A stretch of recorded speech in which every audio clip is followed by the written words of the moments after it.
ایک صحابی تھے حضرت جناب سیدنا خفاف بن ایما غفاری رضی اللہ تعالیٰ. انہوں نے بڑا کردار ادا کیا تھا میدان احد میں، انہوں نے اور ان کے صاحبزادے نے. تو ان کی بیٹی ایک دن حضرت عمر کے پاس آئی. اب وہ بیٹی بیاہ کے جا چکی تھی، اس کی شادی ہو گئی تھی. حضرت خفاف بن ایما رضی اللہ تعالیٰ عنہ کی صاحبزادی اپنے سسرال چلی گئی تھی، وہاں اس کا خامد انتقال کر گیا. وہ خاتون واپس آ گئی، وہ حضرت عمر سے ملی، بیوہ عورت. اس بیوہ خاتون نے آ کے یہاں تو میرے بھائی وہ فوجی بیچارے جن کی بیویاں، جن کو ایک تقریب میں تو خوب ایوارڈ دینے کے لیے بلایا جاتا ہے. میں نے یتیمی کا وقت گزارا ہے، مجھے پتہ ہے کہ 2-4 مہینے لوگ آ کے کہتے ہیں کوئی حکم ہو جاتے 10 آجے، پھر جب 1 سال گزر جاتا ہے تو پھر لوگ کہتے ہیں 4 بھرا نے کام کیوں نہیں کر دے. تو ایسے تو نہیں نا کہ ابا ایسے ہی چلا گیا تھا، بڑا کچھ دے کے گیا ہے، کدھر ہے فلانی چیز. لوگوں کا نظریہ تھوڑے عرصے کے بعد اور ہو جاتا ہے.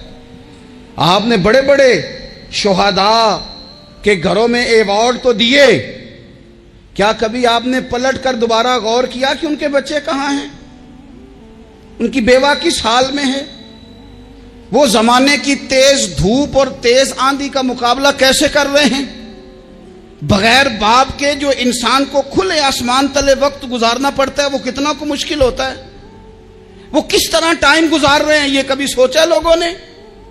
یہاں تو نرنگیے سیاست دوران تو دیکھیے منزل انہیں ملی ہے جو شریک سفر نہ تھے، جو نکلے ہی نہیں تھے وہ منزل تک پہنچ گئے، اور جنہوں نے جوانیاں گزار دی وہ رستے میں رہ گئے.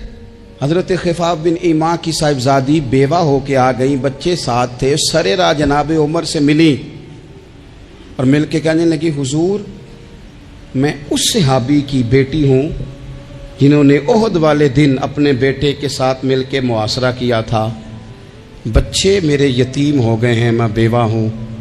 حضرت فاروق اعظم رضی اللہ تعالیٰ عنہ نے فہرست نہیں مانگی، خرچے کی ڈیٹیل نہیں مانگی، تم آنا فلانے سے ملنا، پرسوں 9 بجے آ جانا دفتر، یہ کوئی بات نہیں کی. حضرت عمر غور سے کھڑے، اس بیٹی کی بات سنی، چھم چھم سیدنا فاروق کی آنکھوں سے آنسو گرے، دوڑ کے گھر گئے، ایک اونٹ نکالا، وہاں سے مال غنیمت کا مال کے بھر کے 2 بوریاں، اور بوریوں میں کیا تھا؟ چاندی بھی تھی، نقدی پیسے بھی تھے، کچھ ضرورت کا سامان بھی تھا، غلہ بھی تھا. 2 بوریاں بھر کے اونٹ پہ رکھ کے خود لگام اس بیٹی کے ہاتھ میں تھما کے کا پتر سامان بھی تیرا ہے، اونٹ بھی تیرا ہے.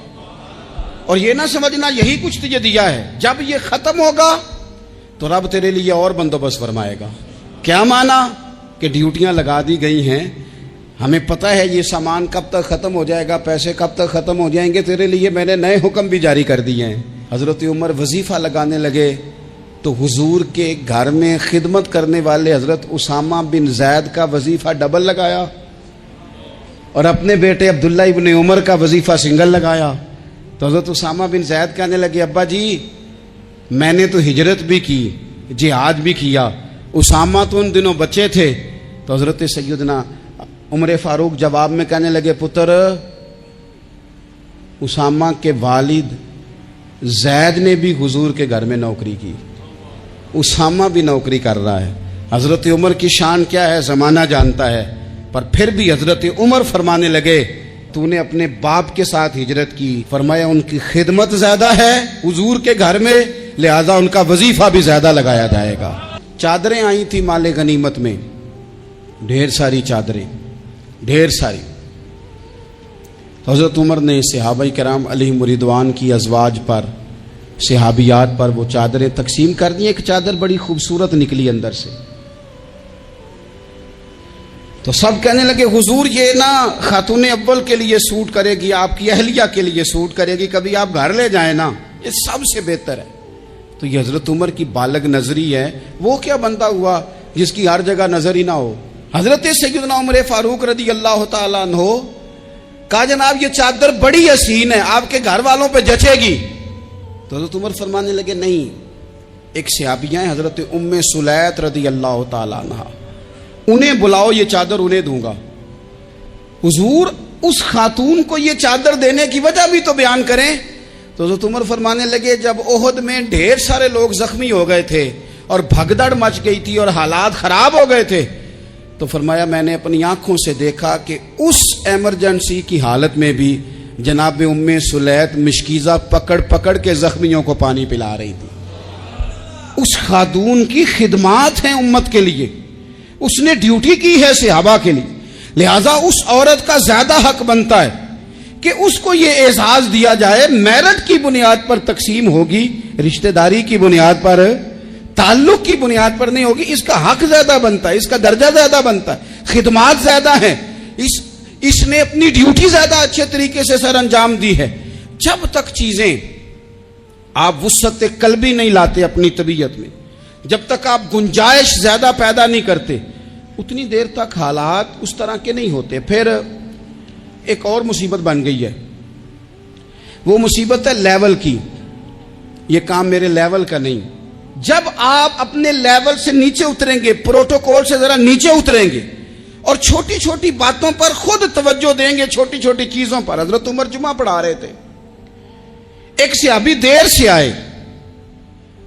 اب یہ نماز کا پوچھنا, جمعے کا پوچھنا, مطلب حکمران صاحب تو اوپر لیول کے ہیں, وہ تو پوچھیں گے کہ جناب میرے ساتھ تو آپ قومی سطح کا بندہ بٹھائیں, یہ والی باتیں. لیکن چھوٹے چھوٹے سوراخ پیدا ہوتے ہیں, پھر بند ٹوٹتے ہیں, حالات بگڑتے ہیں. قوموں کا اخلاق چھوٹی چھوٹی جگہوں پہ پہلے بگڑتا ہے, چھوٹی چھوٹی جگہوں پہ. بچہ پہلے چھوٹی چوریاں کرتا ہے, خدا معاف فرمائے اگر اسے روکا نہ جائے, پھر وہ بڑی جگہوں پہ جا کے حالات خراب کرتا ہے. حضرت عمر فاروق ایک صحابی دیر سے جمعہ پڑھنے آئے, تو حضرت عمر نے بعد میں بلا لیا, فرمایا تم اتنے سمجھدار آدمی ہو کہ اگر جمعے میں دیر سے آؤ گے تو باقی لوگوں کا کیا بنے گا. تو وہ صحابی آگے سے کہنے لگے مجھے پتا تھا آپ نے پوچھنا ہے, اور میں تو کہیں کام میں مصروف تھا, امیر المومنین میں تو دوڑا آیا ہوں, میں تو غسل بھی نہیں کر سکا, وضو کر کے مسجد میں آ گیا ہوں جمعہ پڑھنے.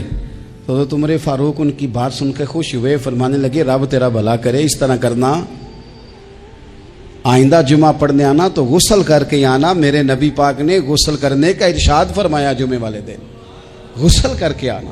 ان باتوں کا بھی, یعنی حکومت کے قومی معاملات اور عالمی نقطہ نظر بھی ان کے ذہن میں ہے, اور یہاں تک جو باریک چیزیں, یعنی حضرت عمر فاروق گزر رہے تھے تو کسی باغ کے کونے میں کھڑے ہو کے کچھ بچے چھوٹے چھوٹے بچے وہ کھجوریں اکٹھی کر رہے تھے. تو حضرت عمر نے کہا کس کے باغ میں لگے ہوئے ہو؟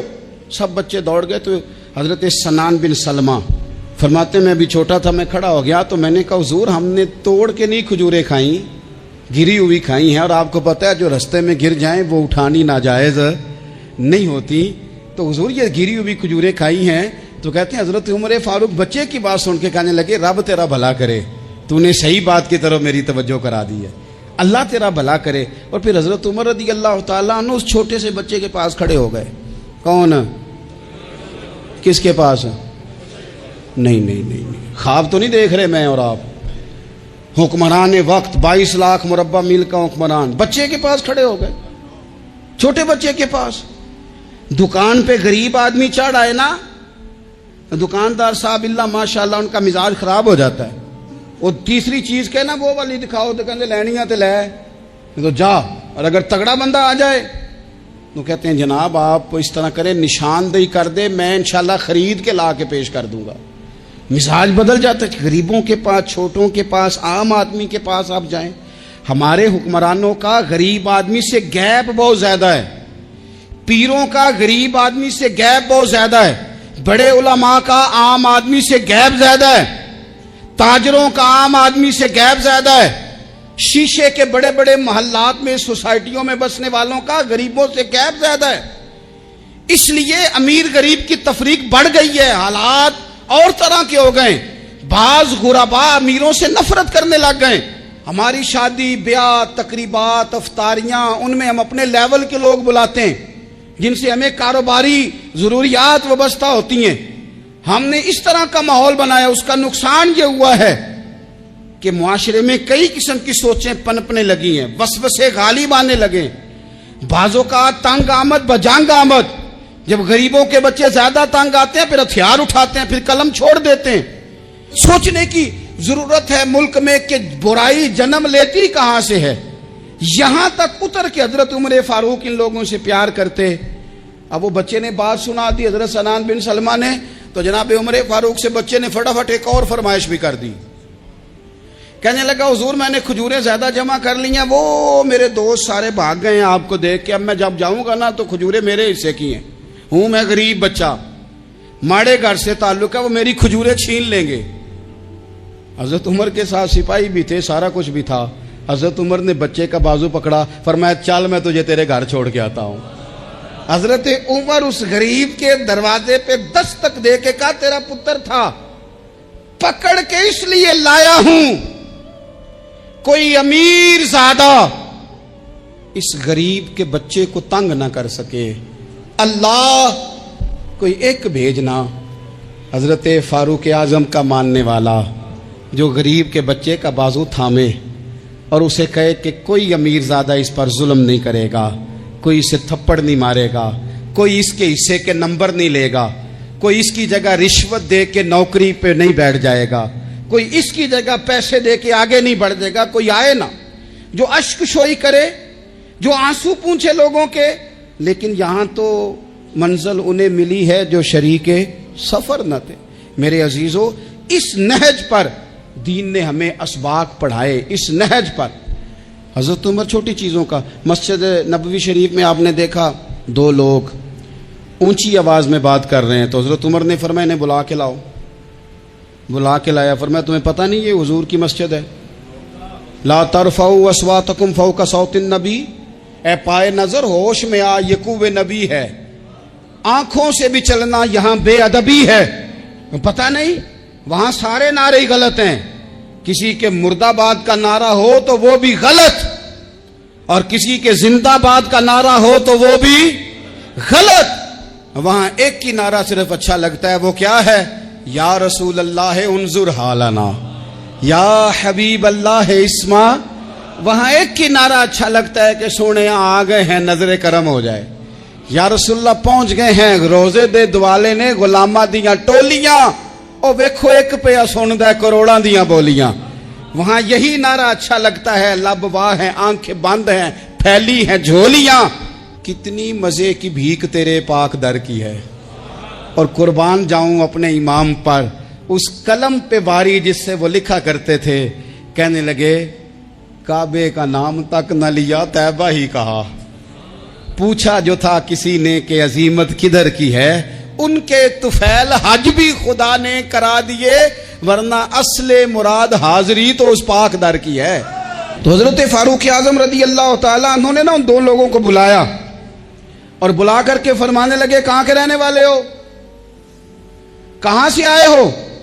نے کہا جی ہم طائف کے رہنے والے ہیں. فرمایا تمہیں پتہ نہیں یہ نبی پاک کا روزہ ہے, حضور کی مسجد ہے, یہاں آواز اونچی نہیں کرتے, تمہیں خبر نہیں؟ اور پھر حضرت عمر فرمانے لگے اگر تم مدینے کے رہنے والے ہوتے تو میں تمہیں کوڑے مارتا, میں تمہیں سزا دیتا. تمہیں پتہ نہیں کہ کس طرح کا مزاج اور ماحول ہونا چاہیے. تو حضرت فاروق اعظم رضی اللہ تعالیٰ عنہ کی جو خدمات ہیں, آپ تو بازاروں میں جب جاتے تھے نا تو فرماتے تھے ہمارے بازار میں صرف وہ بندہ آ کے کام کرے جو دین کا علم جانتا ہے, جسے تجارت کے اصول پتہ ہیں وہ آئے. دوسرے کو بیٹھنے نہیں دیتے تھے. اپنے مزاج کے لحاظ سے, اپنی طبیعت کے لحاظ سے مخلوق کے لیے دلوں میں نرمی رکھتے تھے, مزاج میں نرمی. ایک بات آپ نے کئی دفعہ سنی ہوگی, میرا بڑا دل کرتا ہے پھر سے اس کو دہراؤں. میں نے اسے سینکڑوں بار پڑھا ہے. جب طبیعت پوری بے چین ہوتی ہے اور اپنی ذمہ داریوں کا احساس کرنے کو دل کرتا ہے نا, تو پھر خیال آتا ہے کہ ہم بھی پڑھیں ذرا ان چیزوں کو. بار بار پڑھتا ہوں تاکہ احساس ذمہ داری پیدا ہو. آپ کے غلام اسلم فرماتے ہیں رات کو میں اور جناب عمر نکلے تھے, تو ایک مکان میں ہم نے دیکھا کہ ایک عورت نے نا, اس کے بچے بار بار شور کر رہے ہیں اور وہ کچھ پکا رہی ہے, آواز آ رہی ہے. تو حضرت عمر نے دروازے پہ دستک دی. کون ہے دروازے پہ؟ کہا میں ایک غلام ہوں. حضرت عمر کہتے ہیں غلام ہوں, بہن کیا مسئلہ ہے, بچے کیوں رو رہے ہیں؟